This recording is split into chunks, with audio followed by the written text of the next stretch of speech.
उठाओ। Thank you Jesus. खुदा बाप, तेरा पवित्र आत्मा आज अजीब और अचंभी रीति के साथ तेरे लोगों की जिंदगी में कार्य करे। आज का वचन इन्हें सेम न रहने दे। खुदा बाप, तेरा पाक करो, इन्हें अपनी ओर खींचे। बाइबल कहती धन्य है वो जो धार्मिकता के भूखे और प्यासे हैं। मेरे पिता, इनका इस समय यहाँ आना खुदाबंद ऑनलाइन, ये इनकी भूख और प्यास को दर्शाता है। और बाइबल कहती जिनके अंदर परमेश्वर की भूख और प्यास होगी वो धन्य भी होंगे और वो तृप्त भी किए जाएंगे। प्रभु यीशु मसीह, आपने भी खुदाबंद आराधनालय में ऊंचे शब्द से पुकार कर कहा उसके बाहर कि जो कोई प्यासा हो वो मेरे पास आए। आपने वायदा किया ऐसा जीवन जल पिलाने का खुदावन, जिससे वो फिर कभी प्यासे ना होंगे और वो जीवन जल उनके अंदर से बहता जाएगा। वो जीवन जल तेरा अनंत जीवन है खुदावन, वो तेरे वचन है खुदावन, वो तेरी आत्मा का मस्सा है खुदावन, जो तेरे लोगों के मुंह से उनकी जिंदगियों से बहता है खुदावन। आज मेरी प्रार्थना है मेरे सामर्थी परमेश्वर, जितने जन खुदावन इस जीवन जल को सुने, तेरे वचन को, तेरे पाक पवित्र वाणी को सुने खुदावन, वो सेम न रहें। बाइबल कहती है तूने एक नया धर्म बनाने के लिए अपना जान, अपनी जीवन को कुर्बान नहीं किया। आप धरती पर इंसान को बचाने के लिए आए, ना कि एक नया धर्म बनाने के लिए। आज इंसान लड़ता है अपने धर्म के लिए, लेकिन बाइबल कहती है तुम एक नया धर्म प्रचार करने के लिए नहीं, बल्कि धार्मिकता को प्रचार करने के लिए चुने गए हो। आज तेरे वचन का हम प्रचार करें खुदावन, और तेरे वचन इनकी जिंदगी में काम करें और ये उद्धार की और क्रूस की और साल्वेशन की ओर बढ़ें खुदावन। जितने बीमार हैं वो चंगे हों खुदावन, जितने शैतान के बंधनों के नीचे इन वचनों के द्वारा वो छुड़ाए जाएं। इनके घरों में तेरा उद्धार आए, इनके घरों में तेरी बरकत आए खुदावन। तूने कहा मैं अकाल के समय में हंसमुख रखूंगा। मैं जानता हूं खुदावन, जितने मसीह में हैं, मसीह की रोशनी में हैं, ये अकालों में, ये बाढ़ों में वो हंसमुख रहेंगे, दूसरों की मदद करेंगे, तेरे पवित्र वचन को फैलाते जाएंगे। प्रभु यीशु मसीह, इस समय को मैं आपके हाथों में सौंपता हूं। प्रभु यीशु मसीह के पवित्र और सामर्थी नाम में मैं मांगता हूं, आमीन, आमीन, आमीन। Hallelujah. God bless you all. आप सेम नहीं हैं यीशु मसीह के नाम में। मेरा बिलीव है कि आज आप जो कुछ भी वचन सुनेंगे ये आपकी लाइफ को सेम नहीं रहने देगा। बाइबल कहती परमेश्वर अपने वचन के जरिए से ही अपने दिल के बारे में, अपने हार्ट, अपने नेचर, अपने स्वभाव के बारे में आपको बता सकता है। नहीं तो बाइबल में जो घटनाएं 5000 साल पहले, हजारों साल पहले की हैं, उनको लिखने का कोई भी मकसद नहीं है अगर परमेश्वर नहीं चाहता कि हम उन घटनाओं से सीखें कि परमेश्वर कब कब बाइबल में आनंदित हुआ, कब कब वो खुश हुआ, कब कब परमेश्वर ने हमें बरकत दी, कब कब परमेश्वर नाराज हुआ, ताकि हम पवित्र वचनों को सीख सकें। और जैसे ही हमें परमेश्वर के वचनों की समझ आती है, जैसे जब मैं परमेश्वर में नया था 2004 में 5 में, तो मुझे यही लगता कि परमेश्वर मुझसे क्या इतना प्यार करता है। तो मुझे बार बार समझाया जाता था वचन के जरिए, काउंसलिंग के जरिए, कि प्रभु तुझसे बहुत प्यार करता है, आने वाले समय में ऐसा होगा। तू मुझे शीशे के सामने खड़े होकर बोल दे, बोल तू परमेश्वर का दास है, बोल तू परमेश्वर में कंप्लीट है। इस तरह के वचनों को अंगीकार करना, शीशे के सामने खड़ा होकर, मुझे यकीन नहीं होता था कि जो मैं कह रहा हूं वो पूरा होगा और परमेश्वर सचमुच मुझसे प्यार करता है। हालेलुया। आज हम परमेश्वर के वचन को सीखेंगे और आज बड़े ध्यान से आपको वचनों को सीखना है। ये उस समय की बात है जब बाइबल कहती है कि इसहाक के जब 2 बेटे पैदा हुए, एसाव और याकूब। और जब ये 2 जुड़वा इसहाक के शादी के 20 साल बाद पैदा हुए रिबिका से, और रिबिका जो एक आत्मिक औरत थी, क्योंकि जैसे ही अब्राहम के नौकर ने उसे बताया था कि अब्राहम के एक बेटा है इसहाक, और अब्राहम ने मुझे शपथ खिलाकर, सौगंध खिलाकर भेजा है कि तू इस देश से कोई लड़की मेरे बेटे के लिए नहीं लेगा जो परमेश्वर को नहीं जानती, लेकिन तू मेरे ही देश की लड़की को जाकर लेके आएगा, और अगर वो आने से मना कर दे तो तू मेरी इस शपथ से छूट जाएगा। बाइबल कहती वो वहाँ पे गया और एक कुएं के पास बैठा और परमेश्वर से बात करने लगा कि प्रभु, और उसके पास 10 ऊंट थे, और ऊंट मतलब कि एक बार में कितने लीटर पानी, कितने मन पानी वो पी सकते हैं आप ये जानते हैं। तो वो परमेश्वर से क्या बोलने लगा कि परमेश्वर, अगर तूने ही मुझे यहाँ भेजा है तो जो लड़की यहाँ आएगी और मैं उसे बोलूँगा कि मुझे पानी पिला, तो वो अगर मुझसे ये कहेगी कि मैं तुझे पानी पिलाकर तेरे 10 ऊंटों को भी पानी पिलाऊंगी, तो वही होगी जो तूने अपने दास इसहाक के लिए चुनी है। बाइबल कहती तभी रिबका वहाँ पे आई और उसने जब उससे पानी मांगा कि मुझे पानी पिला, और रिबका ने अपने उस जहाँ से, जिस कुएं से वो पानी, जिस मटके में उसने भरा था, उस मटके से उसको पानी पिलाने लगी और उसको ये बोला कि तू पी ले, उसके बाद मैं तेरे 10 ऊंटों को भी पिलाऊंगी। ये एक शॉकिंग बात थी। इंसान को तो पानी ठीक है पिला दिया, लेकिन 10 ऊंटों को भी पिलाऊंगी, तो ये इम्पॉसिबल था ऐसा लड़की का किसी अनजान व्यक्ति को 10 ऊंटों के साथ बोलना कि अब वो लगातार अगले 2 घंटे पानी पिलाएगी उनको। तो ये परमेश्वर की निशानी थी उसको। और बाइबल कहती जब वो उसके घर पे गया, उसने सारा वो स्टोरी बताई, और उसके घर वाले पर उससे बोले कि हम ना तो तुझसे भला कह सकते हैं ना तो बुरा कह सकते, अगर यहोवा ने तुझको भेजा है। अगले दिन वो उसको लेकर इसहाक के पास गया, वो इसहाक की पत्नी हुई और वो 20 साल बांझ रहे। ये जानते हुए भी रिबका को परमेश्वर ने भेजा है। इसहाक 20 साल अपने बेटे, अपने वंश की वेट करता रहा। जब भी, इसमें बहुत सारे पहलू हैं, जब भी परमेश्वर की कोई बड़ी योजना होती है बाइबल में, अगर आप ध्यान से पढ़ेंगे तो उन व्यक्तियों की जो जिंदगी थी वो आम जिंदगी की तरह, वो आसान लाइफ नहीं थी, बरकतों से भरी हुई थी, लेकिन इजी नहीं थी। अब्राहम को अपने वंश के लिए 100 साल का इंतजार करना पड़ा, क्योंकि परमेश्वर ने कहा था जो तेरा निज वंश होगा उसी को मैं आगे लेके जाऊंगा और अपनी प्रतिज्ञाओं को उसी वंश से पूरा करूंगा। उसके बाद इसहाक को 20 साल अपने बच्चों का इंतजार करना पड़ा। जब भी कोई बड़ा घर बनता है उसे टाइम नहीं लगता, लेकिन अगर आपने छोटी सी झोंपड़ी बनानी हो, छोटा घर बनाना हो, तो आप उसे जल्दी बना लेते हैं। लेकिन अगर बड़ा ताजमहल बनाना हो तो उसे समय लगता है। एक बड़ा घर बनाना हो, चट्टान पर बनाना हो, तो उसे समय लगता है। कई बार परमेश्वर जब आपकी लाइफ में काम करता है, अगर बाइबल में आप देखेंगे तो बहुत से कम ऐसे बच्चे हैं जिनकी अनाउंसमेंट स्वर्गदूतों के द्वारा की गई है आने से पहले। सैमसंग उनमें से एक था। लेकिन अगर आप उनकी भी स्टोरी को पढ़ेंगे तो उन सैमसंग के जो माता पिता थे वो धर्मी होने के बावजूद बुजुर्ग हो चुके थे और उनके कोई भी संतान नहीं थी। कई बार परमेश्वर आपको इतनी भारी, इतनी बड़ी एक आशीष जो आपके जनरेशंस के लिए होती है, जो देशों को बचाने के लिए होती है, कई बार उसे आपकी लाइफ में मैनिफेस्ट करने के लिए, वो बच्चा हो, वो कोई भी चीज हो सकती है, कई बार आपको बड़ी फाइट और कई बार आपको बड़ा इंतजार करना पड़ता है और पेशेंस रखना पड़ता है। और वचन ये कहता है कि सैमसंग फिर किस तरह से अपने लोगों के लिए उद्धार का कारण हुआ, और ऐसा पहला व्यक्ति था, वो पूरी दुनिया में ऐसा इकलौता व्यक्ति था जो गधे की जबड़े की हड्डी से हजारों बंदों को मार देता था। इतना पावरफुल था, और वो मस्कुलर नहीं था, ऐसे बड़ा हल्क के जैसा नहीं था, एक नॉर्मल बीइंग था। क्योंकि जब उसमें पावर आती थी लोग हैरान होते थे कि क्या ये हमारे जैसा नहीं है, लेकिन जब परमेश्वर की शक्ति उस पर आती थी तो वो एक्स्ट्रा ऑर्डिनरी काम करता था। और यही आज का वचन है।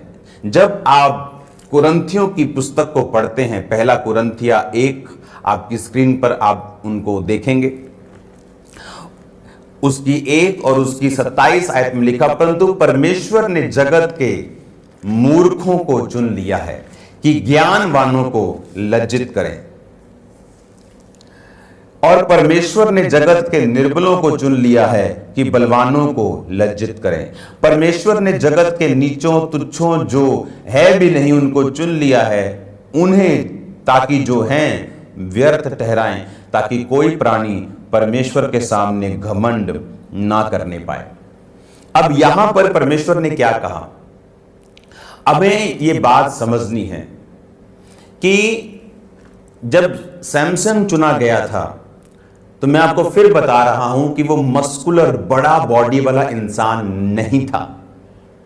नहीं तो लोग ये कहते हैं कि इसकी बिल्डिंग, इसकी जीन्स ही ऐसे हैं, वो परमेश्वर को महिमा नहीं दे पाते। तो वो कहते हैं इसकी कुदरत ने इसको ऐसा बनाया है, मस्कुलर बड़ा बॉडी, डोले शोले, सिक्स पैक, और इसलिए ये ऐसे बड़े बड़े लोगों को मार देता है, ताकत बहुत है। लेकिन वो आम दिखने वाला इंसान था, आम बॉडी वाला इंसान था, एवरेज बॉडी वाला इंसान था। और जब परमेश्वर का आत्मा उस पर उतरता था तो वो एक्स्ट्रा ऑर्डिनरी हो जाता था। और क्या लिखा परमेश्वर ने नया नियम में, क्यों यीशु मसीह कुर्बान हुए आपके लिए। और आज परमेश्वर का मैसेज क्या है, परमेश्वर ने कहा, परंतु परमेश्वर ने 26 आयत भी पढ़ेंगे, हे भाइयों अपने बुलाए जाने को तो सोचो, ना शरीर के अनुसार बहुत ज्ञानवान, ना बहुत सामर्थी, ना बहुत कुलीन बुलाए गए। परमेश्वर ने कहा अपने बुलाए जाने को सोचो, ना शरीर के अनुसार बहुत ज्ञानवान, ना बहुत सामर्थी, ना बहुत कुलीन बुलाए गए। उसने कहा सोचो तुम, परमेश्वर ने तुमको किस लिए बुलाया है।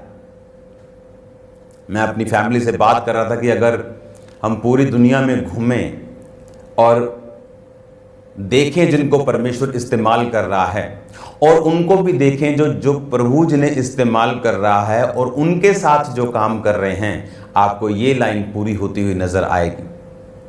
वहां आपको ज्ञानवान नहीं मिलेंगे। जब भर्ती होती है परमेश्वर के लोगों की, तो इसलिए नहीं होती कि ये कंप्यूटर इंजीनियर है, मैं इंजीनियर हूं, इसे परमेश्वर ने चुन लिया, बड़ा अच्छा बोलता है, बड़ा अच्छा। जब मैं चुना गया था, मैं बिल्कुल डिप्रेस्ड, मेंटली अपसेट, सब कुछ, शरीर खत्म, नशे, एक डेड इंसान को परमेश्वर ने चुना, ताकि कल जब परमेश्वर मुझे इस लेवल पर इस्तेमाल करे, मैं ये ना कहूं कि मैं बहुत सामर्थी पढ़ा लिखा था और परमेश्वर ने मुझे चुन लिया।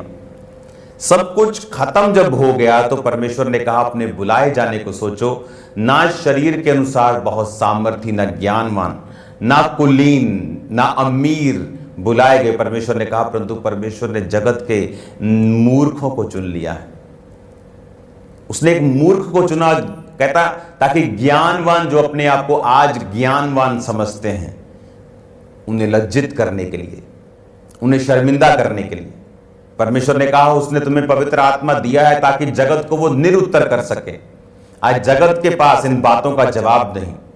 इमेजिन करो कितने सालों से क्रिश्चियन लोगों के ऊपर इल्जाम लगते रहे, ये हीलिंग करके करते हैं, ये पैसा देके करते हैं, लेकिन आज तक कोई साबित नहीं कर सका। क्यों? क्योंकि ऐसा है नहीं, क्योंकि परमेश्वर ने जगत को निरुत्तर कर दिया है।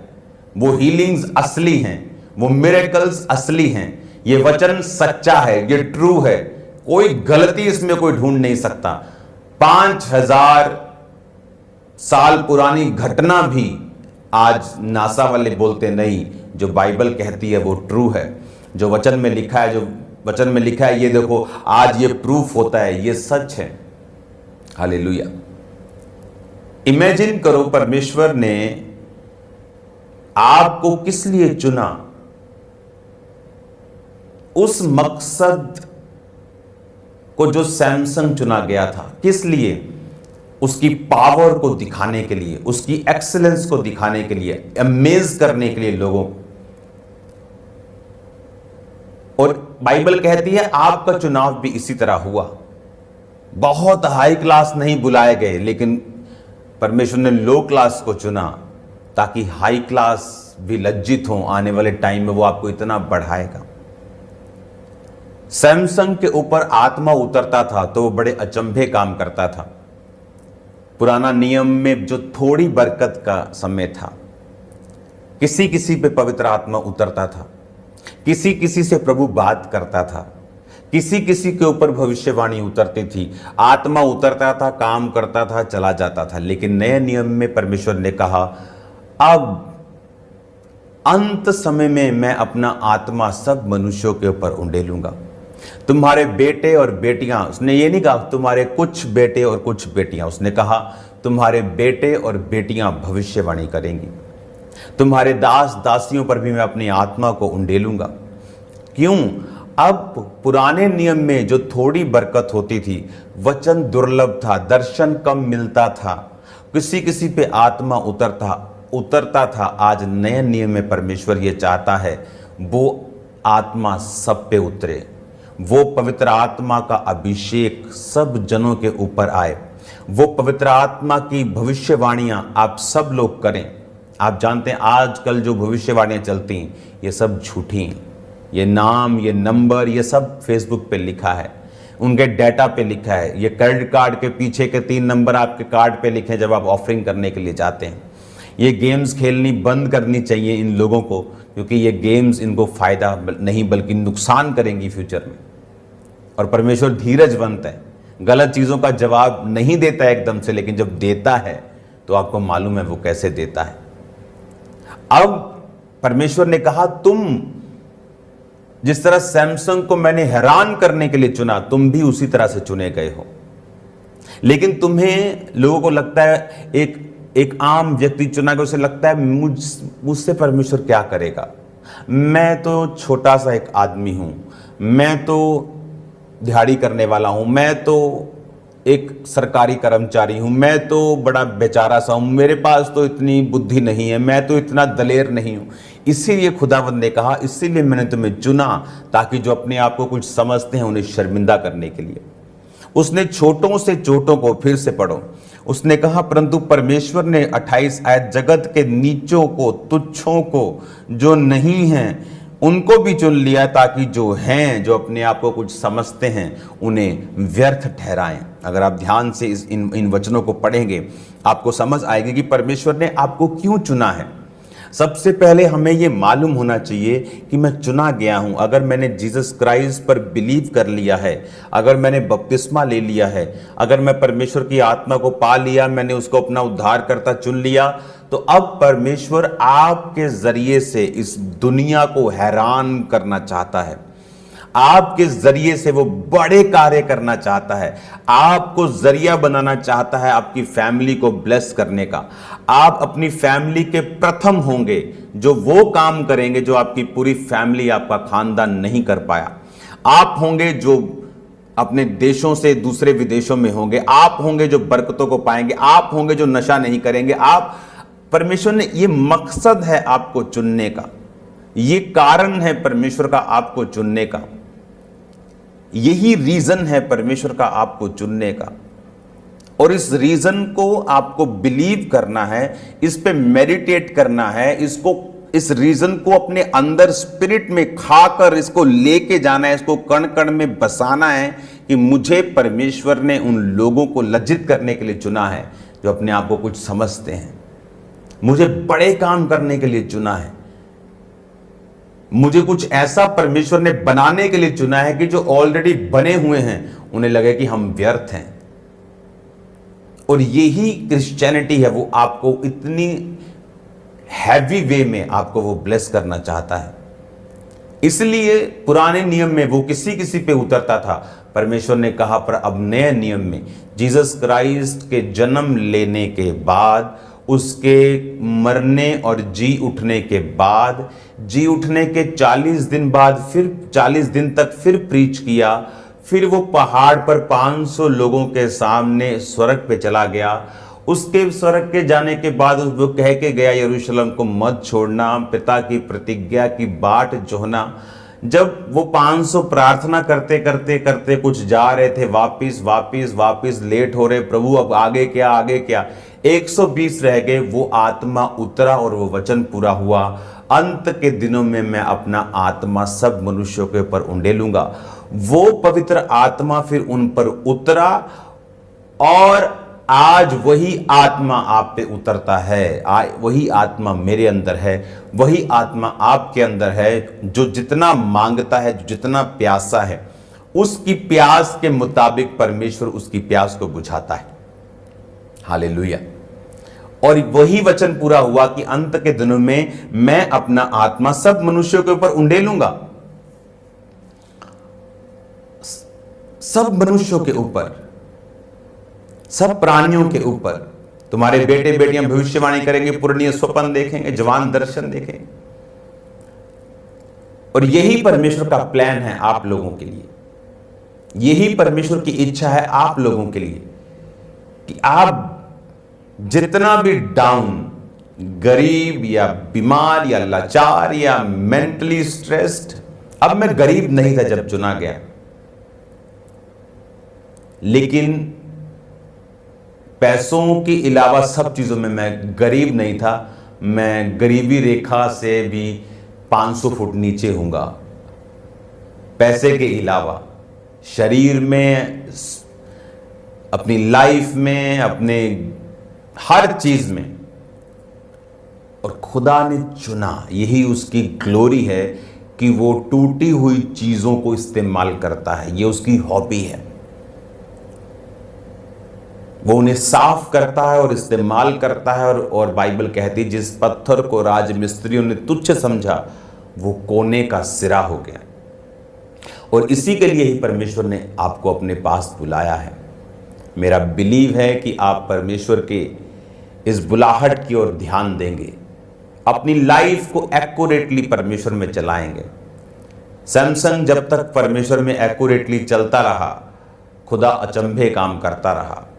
और जब उसने अपनी कमियों के ऊपर काबू नहीं किया और औरतों के पास जाता रहा और व्यभिचार करता रहा, और एक दिन उसी व्यभिचार ने उसे डुबो दिया, वो पावर उससे छीन ली गई और वो आम व्यक्ति बना और दुश्मन ने उसका उपहास किया और उसका मजाक उड़ाया। जबकि वो इज्जत लेने के लिए बुलाया गया था, अचंभा काम करने के लिए बुलाया गया था, पर उसके शरीर के कामों ने सब उल्टा कर दिया। बाइबल कहती जब तुम शरीर के अनुसार चलोगे तो मरोगे, आत्मा के अनुसार चलोगे तो जियोगे। मेरा बिलीव है कि आप शरीर के अनुसार नहीं चलेंगे, आप जीसस क्राइस्ट के उस मैसेज पे बिलीव करेंगे कि आपको अपना क्रॉस उठाना है और उसके पीछे चलना है। आपको मैं ये वचन को कंटिन्यू करूंगा और आपको एक परमेश्वर के वचनों को सुनने के लिए हमारे चैनल को सब्सक्राइब कीजिए और हमारी लेटेस्ट वीडियो सबसे पहले देखने के लिए बेल आइकन को प्रेस कीजिए।